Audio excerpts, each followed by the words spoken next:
Եթերում Պաշտպանության նախարարության տեղեկատվության և հասարակայնության հետ կապերի վարչության զինուշ հեռուստածրագրի շաբաթօրյա թողարկումն է։ Բարև ձեզ։ Նախ ներկայացնենք պաշտոնական լրահոսը։ Այսպես,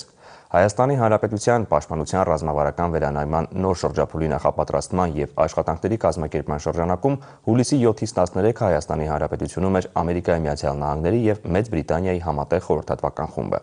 Այցի ընթացքում հուլիսի 9-ին խորհրդատվական խմբի անդամների հետ խորհրդակցություն անցկացրեց Հայաստանի Հանրապետության Պաշտպանության նախարարի առաջին տեղակալ Դավիթ Տոնոյանը։ Հանդիպման ընթացքում Դավիթ Տոնոյանը ներկայացրեց Պաշտպանության ռազմավարական վերանայման նոր շրջափուլի կազմակերպման հարցում Հայաստանի Հանրապետության Պաշտպանության նախարարության մոտեցումներն ու տեսլականը, հիմնական շեշտը դնելով վերանայման փուլերի մեթոդաբանության և գործելակերպի առանձնահատկությունների հստակեցման անհրաժեշտության վրա։ Նշեց, որ Պաշտպանության ռազմավարական վերանայման նախորդ շրջափուլի ընթացքում միջազգային գործընկերների տրամադրած խորհրդատվությունը ունեցել է լուրջ դերակատարություն վերջնական պլանավորման փաստաթղթերի մշակման գործում։ Միջազգային խորհրդատվական խմբի անդամները ընդգծելով Պաշտպանության ռազմավարական վերանայման նախորդ շրջափուլի ընթացքում կատարված համատեղ աշխատանքների արդյունավետությունը, հույս հայտնեցին, որ փոխգործակցության նույնանման մակարդակ կարձանագրվի նաև առաջիկա աշխատանքների ընթացքում։ Հուլիսի 12-ին Ամերիկայի Միացյալ Նահանգների և Մեծ Բրիտանիայի համատեղ խորհրդատվական խմբի անդամներին ընդունեց Հայաստանի Հանրապետության Պաշտպանության նախարար Սեյրան Օհանյանը։ Հանդիպման ընթացքում խորհրդատվական խմբի անդամները ներկայացրին նախորդ օրերին կատարված աշխատանքների արդյունքները, Պաշտպանության նախարարի դիտարկմանը հանձնելով Պաշտպանության ռազմավարական վերանայման կազմակերպման ճանապարհային քարտեզի նախնական տարբերակը միջոցառումների կատարման պլան ժամանակացույցով։ Շնորհակալություն հայտնելով խորհրդատվական խմբին ցուցաբերած եռանդուն աջակցության համար, Պաշտպանության նախարարը նշեց, որ Պաշտպանության ռազմավարական վերանայումը հանդիսանալով Պաշտպանության միջնաժամկետ և երկարաժամկետ պլանավորման կարևորագույն բաղկացուցիչներից մեկը, ձեռք է բերել պարբերական բնույթ։ Նախարարն իր վստահությունը հայտնեց, որ համատեղ ջանքերով Հայաստանի Հանրապետության Պաշտպանության ռազմավարական վերանայման հերթական գործընթացը կիրականացվի բարձր արդյունավետությամբ, որի արդյունքում կունենանք Հայաստանի Հանրապետության զինված ուժեր 2020 տեսլականը։ Շաբաթվա ընթացքում հուլիսի 9-ին էլ Հայաստանի Հանրապետության Պաշտպանության նախարար Սեյրան Օհանյանն ընդունել է Հայաստանի Հանրապետությունում Ամերիկայի Միացյալ Նահանգների դեսպանության ռազմական կցորդ Ջեֆրի Ստիմփսոնին և Պաշտպանական համագործակցության գրասենյակի ղեկավար մայոր Շոն Կայլին, վերջինիս պաշտոնավարման ժամկետի ավարտի կապակցությամբ։ Ողջունելով հյուրերին և վերջին 3 տարիների ընթացքում հայ-ամերիկյան պաշտպանական համագործակցության զարգացման գործում ունեցած ներդրման համար շնորհակալություն հայտնելով Հայաստանում Ամերիկայի Միացյալ Նահանգների դեսպանության պաշտպանական համագործակցության գրասենյակի ղեկավարին, Պաշտպանության նախարարը նրան պարգևատրեց Հայաստանի Հանրապետության զինված ուժերի ռազմական համագործակցության համար մեդալով։ Ուսումնական փուլի ավարտին զինված ուժերում բնականաբար անցկացվում են ամփոփիչ հավաքներ, որոնց շրջանակում իմի են բերվում անցած կիսամյակի գործունեության արդյունքները։ Այս շաբաթ նմանօրինակ հավաք խորհրդակցություն է անցկացվել Պաշտպանության նախարարության ռազմական ոստիկանությունում։ Հուլիսի 12-ին Պաշտպանության նախարարության ռազմական ոստիկանությունն ամփոփեց 2013 թվականի առաջին կիսամյակի գործունեության արդյունքները։ Կիսամյակային գործունեության արդյունքներն ամփոփող նիստին ներկա էր նաև Պաշտպանության նախարարի տեղակալ Արա Նազարյանը։ Հաշվետվության ընթացքում զեկույցներով հանդես եկան ռազմական ոստիկանության վարչության բաժինների պետերը, ովքեր ներկայացրին իրենց ենթակա ստորաբաժանումների գործունեության արդյունքներն ու խնդիրները, ինչպես նաև զինված ուժերում հանցածին իրավիճակի և կարգապահության վերլուծությունը։ Անդրադառնալով անցած կիսամյակի ընթացքում ռազմական ոստիկանության գործունեությանը, ռազմական ոստիկանության պետ գնդապետ Սամվել Ղուկասյանն ընդհանուր առմամբ բարձր գնահատեց ոստիկանության ստորաբաժանումների կողմից օրինապահության և կարգապահության պահպանման ուղղությամբ իրականացված աշխատանքները, հորդորեց ակտիվացնել զորամասերի հետ այդ ոլորտում իրականացվող փոխգործակցությունը։ Հաշվետվության ընթացքում Սամվել Ղուկասյանն ուրվագծեց նաև շտկման կարիք ունեցող աշխատանքային բացթողումները, տվեց դրանց հետագա բացառմանը միտված հանձնարարականներ։ Վերջերս Պաշտպանության բանակի պաշտպանական երկրորդ շրջանի զորամասերից մեկը նշեց կազմավորման հերթական տարեդարձը։ Տոնական միջոցառմանը ներկա է եղել նաև Պաշտպանության բանակի հրամանատար գեներալ լեյտենանտ Մովսես Հակոբյանը։ Փոխգնդապետ Գեհամ Գաբրիելյանի հրամանատարությամբ գործող պաշտպանական շրջանը, որը ինչպես պատերազմի տարիներին, այնպես էլ այսօր առաքելություն ունի պաշտպանելու հանրապետության հարավ-արևելյան սահմանները, օրերս դարձավ 21 տարեկան։ Այդ առիթով զորամասերին այցելել Լեռնային Ղարաբաղի Հանրապետության պաշտպանության նախարար, Պաշտպանության բանակի հրամանատար գեներալ լեյտենանտ Մովսես Հակոբյանը, միավորման հրամկազմը, զորամասի նախկին զինծառայողներ և ազատամարտիկներ, շրջանային ղեկավարության ներկայացուցիչներ։ Վերջիններիս համար բացազատվել էին մի շարք ուսումնական կետեր, որոնցում ցուցադրվեցին Զորամասում կիրառվող մի շարք նոր զինատեսակներ, ներկայացվեցին դրանց մարտավարատեխնիկական բնութագրերը, իսկ հրաձգային ստորաբաժանումներից մեկը հանդես եկավ հոգեբանական արգելագոտու հաղթահարման գործողություններով։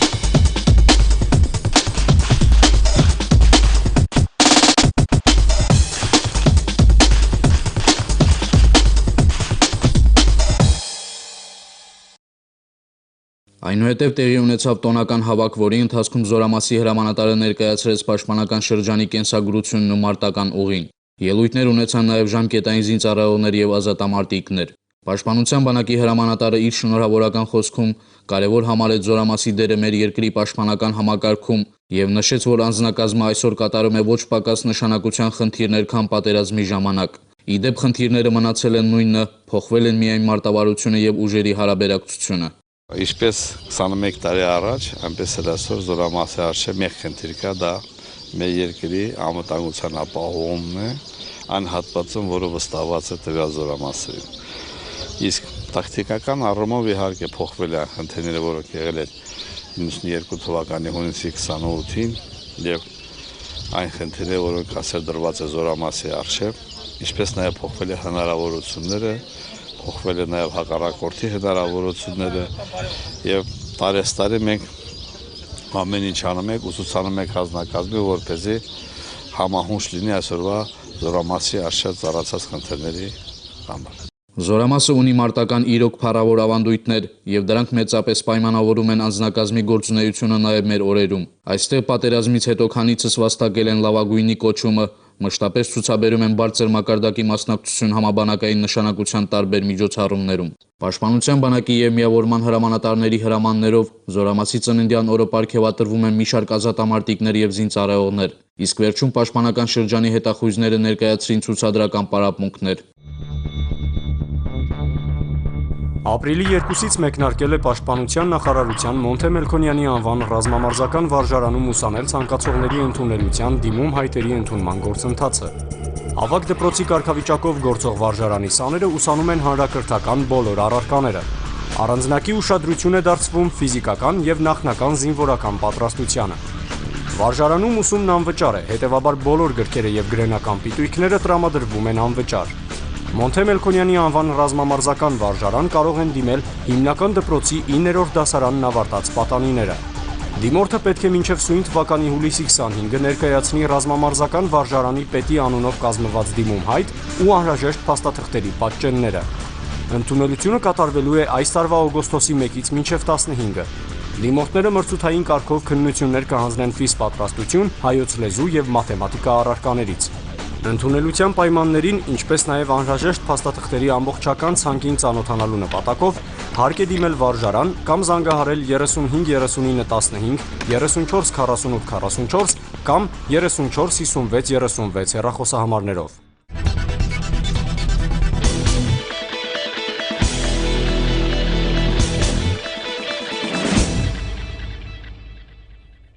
Մեր նկարանու խումբն այս շաբաթ եղել է հայ-ադրբեջանական պետական սահմանի հարավ-արևմտյան հատվածներից մեկում, որտեղ շուրջօրյա մարտական հերթապահություն է իրականացնում զինված ուժերի 4-րդ բանակային զորամիավորման պայմանագրային ստորաբաժանումներից մեկը։ Խրամատային ճշմարտություն խորագրի ներքո դիտենք Վադիմ Ղարիբյանի պատրաստած տեսանյութը։ Մեր նկարանու խումբը հակառակորդի հետ անմիջական շփման սահմանագծով անցավ պայմանագրային գումարտակի հրամանատար փոխգնդապետ Վաչագան Կռոյանի ուղեկցությամբ։ Մարտական գործողությունների մասնակցի առօրյան հագեցած է տարաբնույթ պարտականություններով, որոնցից կարևորագույնը շուրջօրյա մարտական հերթապահության առավել արդյունավետ կազմակերպումն է, այդ հերթապահության ընթացքի հետևողական հսկումը, անձնակազմի մարտունակության աստիճանի բարձրացումը։ Դիմացի լեռան գագաթին հակառակորդն է, որն անշուշտ կարող է ցանկացած պահի, հատկապես գիշերվա ժամերին, տարաբնույթ սադրանքների դիմել։ Այս հանգամանքը հաշվի է առնվում հրամկազմի եւ դիրքապահների կողմից, ովքեր անշեղորեն առաջնորդվում են ղեկավար փաստաթղթերում ամրագրված կանոններով եւ դրույթներով։ Սահմանագիծն անցնում է բարձր լեռնային տեղանքով։ Ցրտաշունչ ձմռանը ուժգին քամիներին ու բքին հաջորդել են ամռան ամիսները, որոնք այստեղ բարենպաստ են դիրքային ծառայության իրականացման եւ ինժեներական աշխատանքների կատարման համար։ Ոչ մի օր չի դադարում մեր ինժեներական աշխատանքները, ամեն օր կան զարգացման մտահղացումներ։ Գլխավոր նպատակը մեր գումարտակի գերակա խնդիր ենք մեր առջև դրել, որ բացառել հակառակորդի դիվերսիոն հետախուզական խմբերի ներթափանցումը։ Ուզում եմ մեր բնակչությանը, ազգաբնակչությանը հավաստիացնել, որ հակառակորդը ոչ մի հնարավորություն չունի մեր արգելափակոցները եւ մեր առաջնային գիծը ճեղքելու հետ կապված։ Հակառակորդի յուրաքանչյուր տեղաշարժ մեր դիրքապահների տեսադաշտում է։ Հայտնվելով այս վայրերում խորանդունդների, արտասովոր կառուցվածք ունեցող լեռների ու ծերպերի գրկում, զգում ես բիբլիական երկրի, աշխարհի հնագույն քաղաքակրթության շունչը։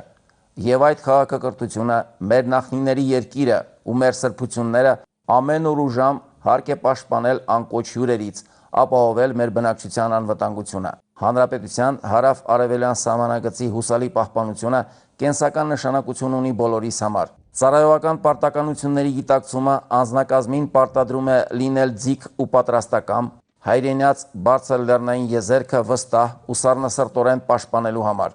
Ստորաբաժանման յուրաքանչյուր մարտիկ դիրքային ծառայության զգալի փորձ է ձեռք բերել, իսկ գումարտակի անձնակազմը բարի համբավ է վայելում ոչ միայն զորամիավորումում, այլև զինված ուժերում։ Ստորաբաժանման մարտունակության, կարգ ու կանոնի, առողջ բարոյահոգեբանական մթնոլորտի մասին է վկայում այն փաստը, որ մերձակա բնակավայրերի բնակիչներից շատերը, ովքեր ավարտել են իրենց ժամկետային զինծառայությունը, ցանկանում են շարունակել այն արդեն պայմանագրային հիմունքներով։ Հրամկազմն էլ անձնակազմի ընտրության հարցում առավել խստապահանջ է ու հետևողական։ Զինվորական համերաշխ ընտանիքում ձևավորված ավանդույթները հարկ է ոչ միայն պահպանել, այլև զարգացնել։ Պայմանագրային դիրքապահներին է վստահված հայրենյաց եզերքը, եւ նրանք այդ առաքելության կատարման գործում վճռական են եւ հաստատակամ։ Հայ զինվորը, մեր երկրի պաշտպանը, քայլում է բարձր լեռներում։ Սա պետական սահմանն է, իրեն վստահված գոտին, եւ նա իր նախնիների պես պաշտպանում է Հայաստան երկիրը, հազարամյա քաղաքակրթությունը եւ այդ քաղաքակրթության ժառանգներին։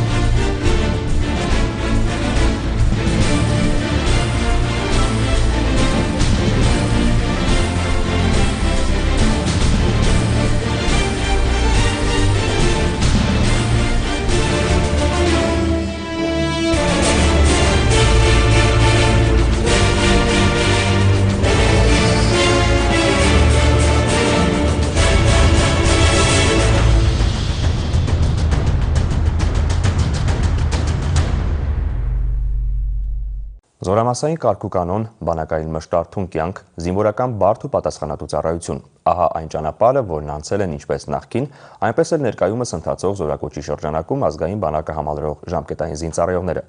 Անդրադարձ նորակոչիկների ծառայության առաջին տպավորություններին, ձեռքբերումներին ու դժվարություններին։ Ծառայության աճն ու ձախը, մեկն ու երկուսը նոր սովորող նորակոչիկների համար բարդ է թվում, անգամ սովորական խրոխտ քայլը, առավոտ շուտ արտանալն ու պատիվ տալը։ Առաջին քայլին հաջորդում է արդեն ավելի բարդը, իսկ հետո ավելի պատասխանատուն ու պարտավորեցնողը։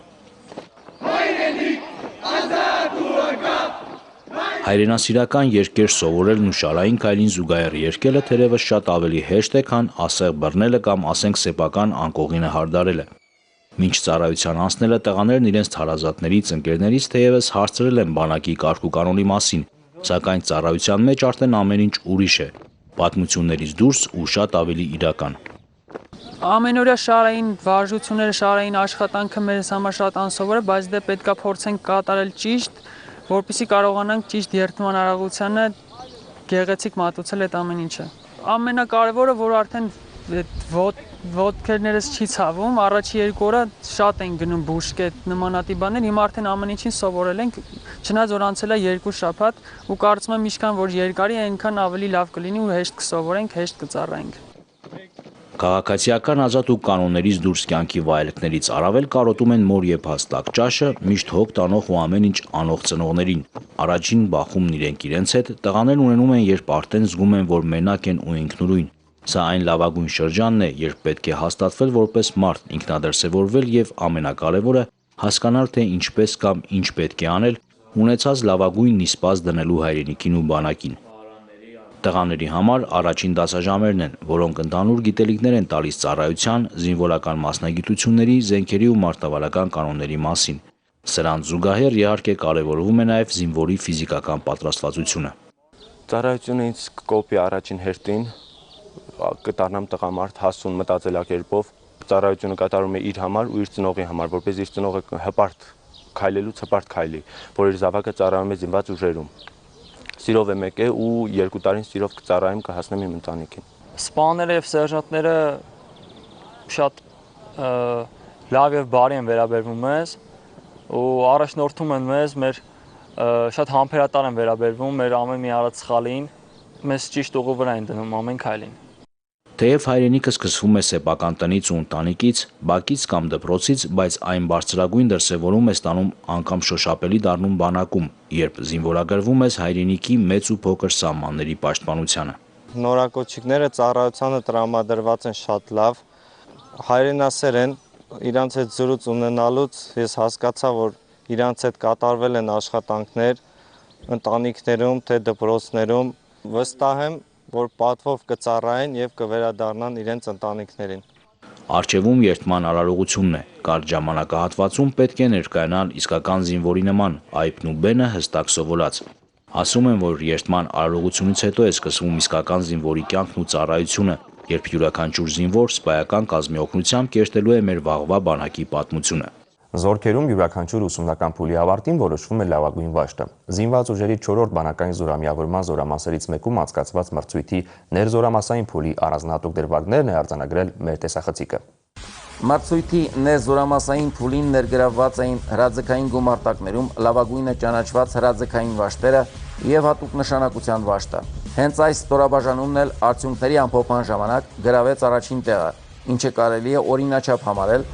հաշվի առնելով վաշտի հրամանատար կապիտան Էմիլ Մարտիրոսյանի եւ անձնակազմի նպատակասլաց ու քրտնաջան աշխատանքը։ Յուրաքանչյուր ուսումնական փուլի ավարտը զորքերում նշանավորվում է նաեւ նմանաբնույթ մրցույթով, որի նպատակն է ոչ միայն հանրագումարի բերել կիսամյակի ընթացքում արձանագրված ձեռքբերումները, այլև առավել զարգացնել ու կատարելագործել զինծառայողների մարտական եւ ֆիզիկական ունակությունները, տոկունությունը, դիմացկունությունը, բարդ արգելագոտու բոլոր խոչընդոտները հաղթահարելու կարողությունը։ Այս վարժությունը կարևոր է նաև զորամասի բոլոր ստորաբաժանումների ռազմիկների հոգեբանական որակները զարգացնելու եւ ամրապնդելու առումով։ Զորամասի կազմում ընդգրկված բոլոր ստորաբաժանումները շուրջօրյա մարտական հերթապահություն են իրականացնում հանրապետության հարավային ուղղությամբ, հակառակորդի հետ անմիջական շփման գծում։ Բնականաբար, սահմանագիծը հուսալիորեն պաշտպանելու համար ոգով ամուր, ֆիզիկապես պատրաստված մարտունակ զինվորներ են անհրաժեշտ, ովքեր յուրաքանչյուր ուսումնական փուլի ավարտին ոչ միայն ամփոփիչ քննությունների, այլև նմանօրինակ բանակային միջոցառումների են մասնակցում։ Զորքերում էլ մեկնարկում է ամառային ուսումնական փուլը։ Խնդիրները մնում են անփոփող։ Բոլոր ստորաբաժանումների մարտունակության բարձրացում, զորավարժությունների եւ մրցույթների ժամանակ պատշաճ գնահատականների արձանագրում, երկրի սահմանների լիարժեք պաշտպանություն։ Պետության սահմանների անառիկության ապահովման գրավականը ոչ միայն զինված ուժերի մարտական պատրաստության բարձր մակարդակն է, այլև արտաքին ագրեսիայի սանձազերծման դեպքում բանակի թիկունքում կանգնած ազգաբնակչության զինված ուժերի հետ միասնական ճակատով թշնամուն հակահարված հասցնելու պատրաստակամությունը։ Եվ այսպես զինուժ հեռուստացրագիրը բացում է նոր խորագիր՝ հայրենիք եւ սահման։ Եվ այս խորագիրի ներքո ներկայացվող առաջին տեսանյութն անդրադարձ է հայ-ադրբեջանական սահմանագծին կանգնած Խաչիկ գյուղի առօրյային։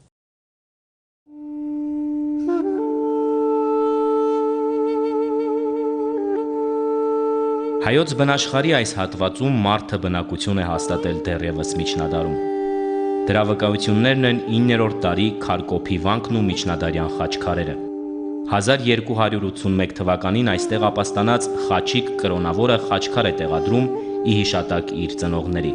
Հենց նրա անունով էլ տարիներ անց անվանակոչվեց այստեղ ծնունդ առած գյուղը։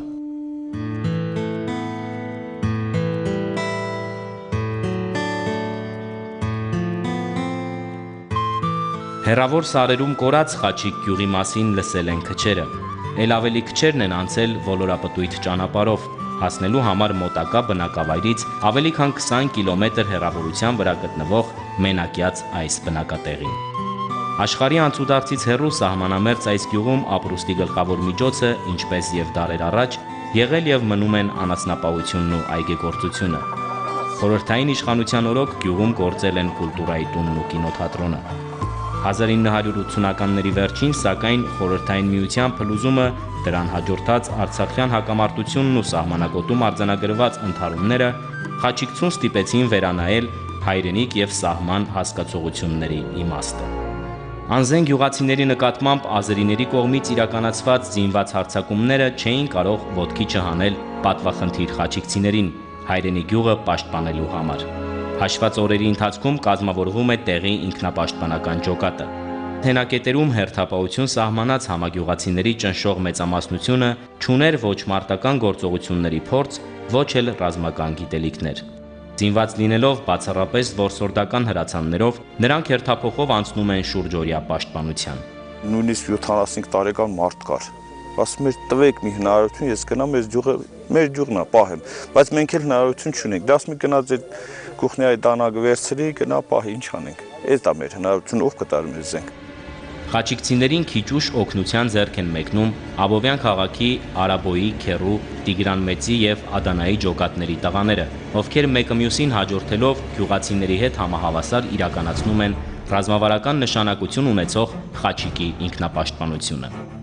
Իրավիճակն առավել սրվեց 1993 թվականի գարնանը, երբ ազերիները հանդիպակաց բարձունքներից ծանր հրետանու եւ գրադ կայանքների միջոցով սկսեցին գյուղի պարբերաբար գնդակոծումը։ Միայն մայիսի 2-ի եւ 3-ի գնդակոծության արդյունքում ամբողջապես կամ էլ մասնակիորեն քարուքանդ եղան ավելի քան 3 տասնյակ տներ։ Սակայն հայրենի հողին կանգնած խաչիկցիները, չնայած կանանց եւ մանկահասակ երեխաների տեղահանումներին, այդպես էլ չլքեցին գյուղը։ Ժողովուրդը շատ անտեղյակ էր, հենց սկսում էր գնդակոծ դուրս էին գալի փողոց։ Տներից դուրս էին գալի։ Հետո կամաց մենք էվակուացիոն մի բան ստեղծեցին գրուպա, որ զբաղվեն դրանով էլի։ Ու այն տները, որ ուներ պատվալային հարկ, գրեցինք, որ ասենք Պողոսը, Պետրոսը, Ֆիլիպոսը այդտեղ պետք է թաքնվեն։ Ավտոբուսները երբ որ երեխաներին տանում էին, գյուղի մոտապես այն հատվածը, որ թեքվում արդեն, այդ հատվածում որ արկը պայթեց, ինձ թվաց ավտոբուսին կպավ։ Ես այդ պայն պետք է կրակեի, բայց կրակում էին, որ չթողեինք թուրքերը կրակեն այդքան շատ, այդ պայն թույլացամ։ Այնքան վախեցա, որ ասեմ մենակ ասեմ երեխեքը։ Մեկ էլ կողքից օգտողները կանչեցին երեխեքին, բան չելի, արխային խփի, արագ շուշուտ խփի իրանց։ Ու բարեբախտաբար մեկին խփեցին տենց իրանց հաուբիցներից էր, թե հիմա հրասայլերից էր, որն էր, չէր եղել պոզիցիային, բայց զնգոց այդ պայթյունը երևաց, ագին ուրախացանք ու նշեցինք։ Ադրբեջանական գնդակոծություններին դիմագրավելու համար խաչիկցիները Եղեգնաձոր քաղաքից գյուղ են տեղափոխում հայրենական մեծ պատերազմի հուշակոթողի տարածքում մի քանի տասնամյակ կանգնած T-34 տանկը, որն էլ որոշակի ձևափոխություններից հետո սկսում են կիրառել ըստ իր նախնական նշանակության։ 1992 թվականի աշնանը Խաչիկի ինքնապաշտպանությանն են միանում նաև ազգային նորաստեղծ բանակի զինվորները, ովքեր գալիք օրվա հանդեպ հույս ու հավատ են ներշնչում Խաչիկցուն։ Վերհիշելով համայնքի համար նշանակալի այդ օրերը, գյուղի բնակիչները նկատում են, որ պատերազմական այդ ծանր ժամանակահատվածում լուծված չէին զինվորների ոչ սննդի եւ ոչ էլ համազգեստի հարցերը։ Տեսնելով այդ ամենը, գյուղացիները անում էին առավելագույնը նորաստեղծ բանակի առաջին զինվորներին ապահովելով տաք հագուստով եւ սննդով։ Հավաքվեցինք կուլտուրայական դահլիճում ամբողջ ջուղով ու գրեցինք Արամը ունի կես մեշոք ցորեն, Պողոս ունի մի քիչ ավել, ով ինչ հնարավորություն է ցորենից բաժին հանի զինվորներին։ Ու տենց հավաքեցինք 4 տոննա 700 կիլո ցորեն։ Սնունդով ամեն ինչով չեն թողել նեղություն քաշեն զինվորները, բոլորը օգնել են եւ տպավորված էր, որ զինվորները ոնց որ թե ավելի դուխով էին գալիս տեղ։ Փեշերով, այսպես իրենց գոքնոցներով բերում էին, ով ինչ ուներ տունը եւ ամեն ինչով փորձում էին ապահովել, շահագրգռել ժողովրդին, որպեսզի զինվորը պոստում սոված չմնա, նորաստեղծ բանակը կառուցվի ամուր հիմքերի վրա։ Զինադադարի հաստատումից ի վեր անցել է շուրջ 20 տարի։ Այժմ արդեն Խաչիկի սահմանագոտում ծառայություն են իրականացնում ազգային բանակի ժամկետային եւ պայմանագրային զինծառայողները։ Գյուղի պահպանությունն այսօր արդեն հայ զինվորի ձեռքերում է։ Նրա, ում շուրջօրյա աչալուրջ մարտական հերթապահության արդյունքում գյուղացիները զբաղվում են իրենց առօրյա հոգսերով։ Շատ վստահ ենք մենք այսօրվա բանակի համար մենք։ մենք շրջապատված ենք ամբողջ լեռներով, ստախ տերիտորիան մենք մեկ-մեկ փոխո ենք քնացել, պենջարի ենք քնացել, այսօր էլ արխային քնում ենք։ Շատ մեծ տարբերություն կա։ Մենք շատ լավ էլ այդ զգում ենք ու շատ ուրախ ենք ու հաբարտ ենք, որ մեր հայ ժողովուրդը, մեր հայ ջահել երեխաները շատ լավ ծառայում են։ Դու քնեի ռավոդը վերկա, ծոչվել ոչ կա, ոչ քեզ հարցնի, ով կա, ոչ կա։ Մեր բանաջահիսնով կարա մոդանա դենց բանանի։ Հանգիստ, շատ հանգիստ։ Հալաստի շատ վաղ տրանքամագնել չեն, քցում տորբաց մեզ մոտ։ Արխային քնի, ոչվել կալ չի։ Մեր սիրտը, մեր հոգին բանագնա, մեր վստահությունը բանագնա։ Չորսը ունեմ քնացել են, ծառայել են, եկեն ես ապնել ուզեմ, էլը կհարգեմ։ Մի քիչ տարիքները մեծ է,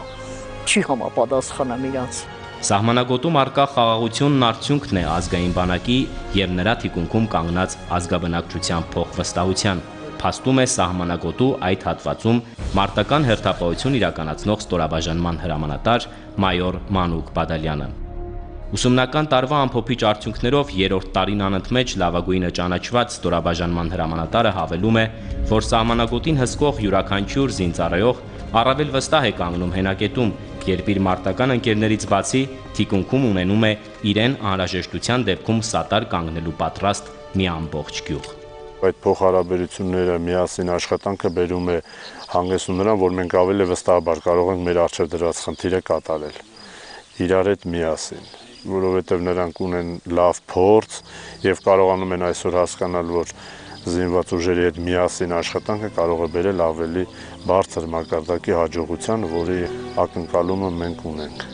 Ազգային բանակի եւ Խաչիկի բնակիչների հակառակորդի դեմ միասնաբար հանդես գալու իր պատրաստակամությունն է հայտնում նաեւ Ալյոշա Աբրահամյանը։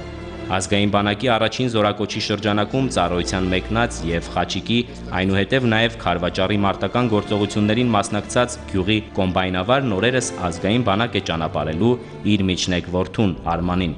Խոսելով այդ մասին, Ալյոշան նշում է, որ որպես պատերազմի ականատես սահմանագոտու բնակիչ, միակ զգացմունքը, որ նա ապրում է այդ կապակցությամբ, հպարտությունն է։ Հիացած եմ, որ ունեմ տղաներ, որ պիտի գնան ծառայեն իրենց ծնողների, իրենց քույրերի, իրենց մայրերի ապահովությունը իրանք պիտի պաշտպանեն այսօր։ Խաղաղ անդոր պիտի լինի։ Այդ կախված է իրանցից, ու ես հպարտ եմ, որ պիտի գնա ծառայի, Իմ հպարտությունս մեր բանակն է, իմ հպարտությունը մեր երեխեքն է, որ պիտի գնա ծառայի, ասպարտ կտան, վերադառնան։ Սահմանամերձ գյուղացու համար բանակի դերն առավել քան անգնահատելի է։ Տարաբնույթ սոցիալական խնդիրները եղել են, կան ու կլինեն, կարծում են գյուղացիները, սակայն խաչիկցին Մասրենու նման հայրենի հողից կառչած ապրել եւ ապրելու է հայրենի հողի վրա, հպարտ ու պարզերես դիմավորելով գալիք լուսաբացները։ Այսօրվա համար նախատեսել էինք այսքանը։ Բանակային կյանքի լրահոսին կարող եք ծանոթանալ նաև Պաշտպանության նախարարության 3w.mil.am պաշտոնական կայքի եւ 3w հայզինվոր.am կայքի էջերում։ Իսկ վաղը կեսօրին հետևեք Զինուժի Կիրակնորյա թողարկմանը։ Մնացեք խաղաղությամբ եւ մինչ նոր հանդիպում։